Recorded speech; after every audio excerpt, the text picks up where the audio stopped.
Hey everyone, and welcome back to another Spanish lesson. If you've ever felt stuck using the same basic words in Spanish, this video is for you. Today, we're going to go over super useful expressions that you probably never learned in textbooks or in school that will make your Spanish flow more naturally. Yeah, these are all very common connectors and expressions you'll hear and use every day in Spanish. It's true. I learned almost all of these expressions, not from textbooks, but from talking with Spanish speakers. So let's get started. Number 1, a lo mejor, and it means maybe or probably. For example, there aren't any cucumbers in this store. Maybe there are some in the market. no hay pepinos en esta tienda. A lo mejor hay en el tianguis. So we don't translate literally here because a lo mejor would be to the best thing. But because it implies perhaps or maybe, and it's a likely situation, we use the indicative afterwards and not the subjunctive. Let's see another example. Tomorrow, maybe they'll pay us. Mañana a lo mejor nos pagan. They probably forgot about the meeting. A lo mejor se olvidaron de la reunión. Number 2, costar, trabajo indicates difficulty in doing something. It expresses it's hard to do. For example, it's hard for me to wake up early. A mí me cuesta trabajo levantarme temprano. So we see in this example that we need an indirect object pronoun, a mí me cuesta trabajo, to show who it's difficult for. And the verb following this expression will always be in the infinitive. Let's see another one. He found it difficult to negotiate his first time in the market. Le costó trabajo negociar su primera vez en el tianguis. In the beginning, it was really difficult for us to adapt to the new country. Al principio nos costaba mucho trabajo adaptarnos al nuevo país. Number 3, de ahora en adelante. It means from now on, and it refers to a change starting in the present and continuing in the future. For example, from now on, I swear I'll exercise every day. De ahora en adelante, te lo juro, haré ejercicio todos los días. I promise you, from now on, I'm not gonna lie to you. Te prometo que de ahora en adelante no te voy a mentir. From now on, I won't be late. De ahora en adelante no llegaré tarde. Number 4, parece mentira que means it's hard to believe that. It's used to express disbelief or surprise about a situation.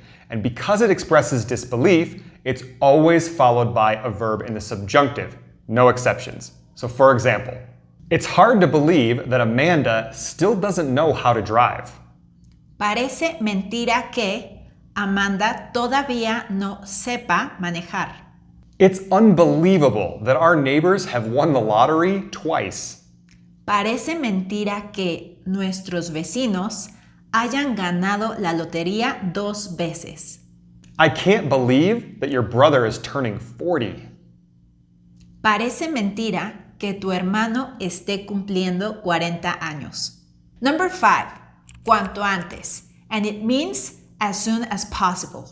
It indicates urgency or the need for something to be done quickly. For example, you should go to the doctor as soon as possible. Debes ir al médico cuanto antes. Or call me as soon as possible.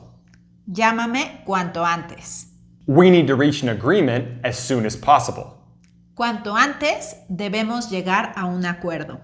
So you can see here that we can put cuanto antes at the end or at the beginning of these sentences. If it's at the beginning, it's usually followed by a comma. Okay, number 6. Como si means as if or as though. And we have an entire video dedicated on this expression. We'll leave the link in the description below. But it's used to describe hypothetical situations or exaggerations. And because they're hypothetical, there are no exceptions. The verb that follows como si will always be in the imperfect subjunctive. So, for example, he talks as if he were a lawyer, but he never went to college. Habla como si fuera abogado, pero nunca fue a la universidad. He looked at me as though he'd seen a ghost. Me miró como si hubiera visto un fantasma.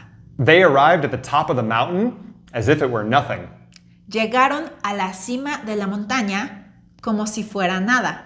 Okay, before we get into our other expressions, we want to thank our supporters and members. Your support helps us create lessons like this to improve your Spanish. That's right. Now, if you'd like to become a member, check out the links in the description of this video. We have links for Patreon memberships, for YouTube memberships, and for Buy Me a Coffee, so it's really easy to sign up to receive exclusive benefits or to donate to the channel. Also, if you're enjoying this video, please give it a like, subscribe to the channel if you still haven't, and share this video so that our lessons can reach more and more students. Thank you so much. Now, number 7, por si acaso, means just in case, and indicates precaution for an uncertain situation. And the verb that follows will be in the indicative mood if the situation is probable or likely, and we'll have it in the subjunctive mood if it's less likely or more hypothetical. For example, take an umbrella just in case it rains. Lleva un paraguas por si acaso llueve. I'm going to arrive early just in case there's traffic. Voy a llegar temprano por si acaso hay tráfico. So, in those situations, the verb that followed por si acaso was in the indicative mood because the situation was probable or likely. Let's see one in the subjunctive mood. I brought extra cash just in case we needed it. Traje efectivo extra por si acaso lo necesitemos. So in this example, bringing extra cash is not likely that we'll need it. It's a hypothetical, and that's why it's grammatically correct to use the subjunctive necesitemos. But as a Mexican, it's weird to hear the subjunctive after por si acaso. We're more used to use the indicative, so just be aware of that. Okay, great. Number 8, siempre que, means as long as, and it expresses a condition for something to happen. Yeah, and because siempre que is based on a condition, the verb that follows it will always be in the subjunctive mood. For example, you can go out as long as you finish your homework. Puedes salir siempre que hayas terminado la tarea. We'll go on vacation as long as we all agree on where to go. Nos iremos de vacaciones siempre que todos estemos de acuerdo a dónde ir. I'll lend you the book as long as you return it soon. Te prestaré el libro siempre que lo devuelvas pronto. Number 9, tener ganas de, and then followed by a verb in the infinitive, expresses a desire to do something. For example, I feel like going to the beach. Tengo ganas de ir a la playa. Or, he doesn't feel like studying today. No tiene ganas de estudiar hoy. We feel like eating something sweet. Tenemos ganas de comer algo dulce. Number 10 is the expression se me antoja. It's just like tener ganas de, where it expresses a spontaneous craving or desire for something.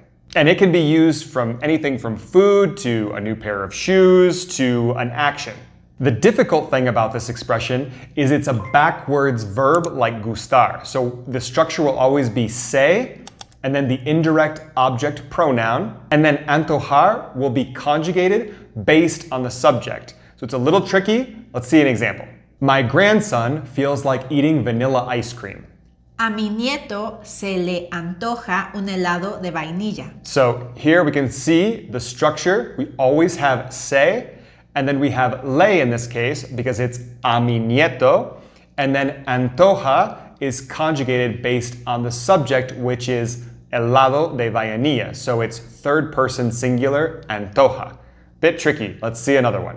I used to crave chocolate cookies every night when I was sad. Se me antojaban galletas de chocolate todas las noches cuando estaba triste. So our structure again is always se, and then I'm the one that craved cookies. So it's me for the indirect object pronoun, and then antojaban is in the third person plural because it's conjugated based off the subject, which in this case is chocolate cookies. And remember, we can also use this for actions like yesterday, we suddenly wanted to watch a horror movie.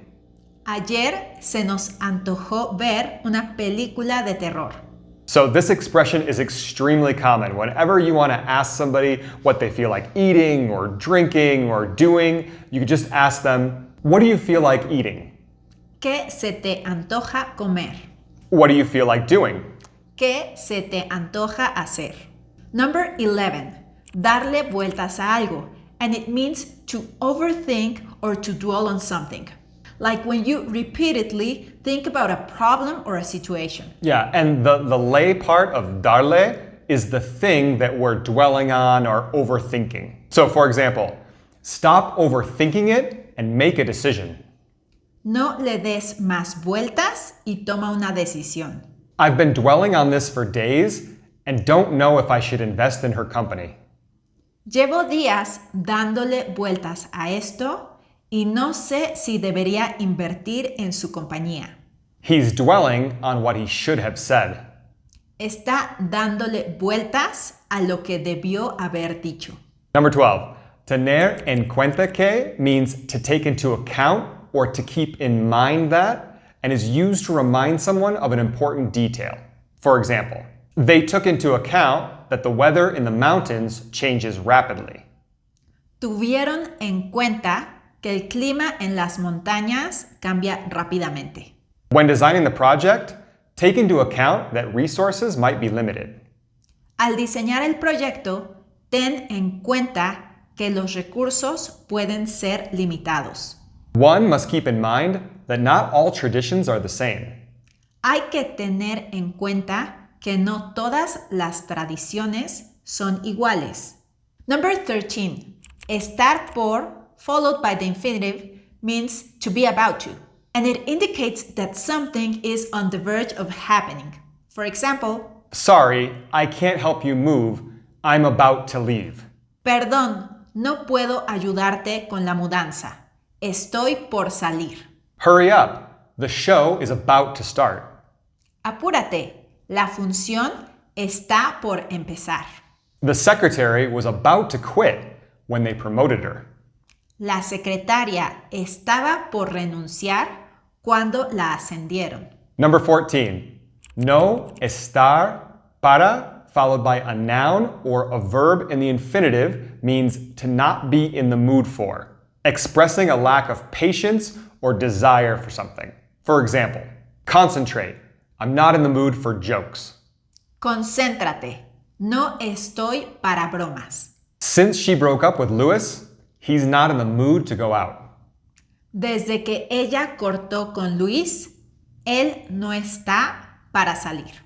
Given the economic situation, we're not in a position for luxuries. Dada la situación económica, no estamos para lujos. And that's it. Don't forget to give this video a like and subscribe to the channel if you still haven't so you don't miss any other lessons like this. And watch this video to keep improving your Spanish. Until next time.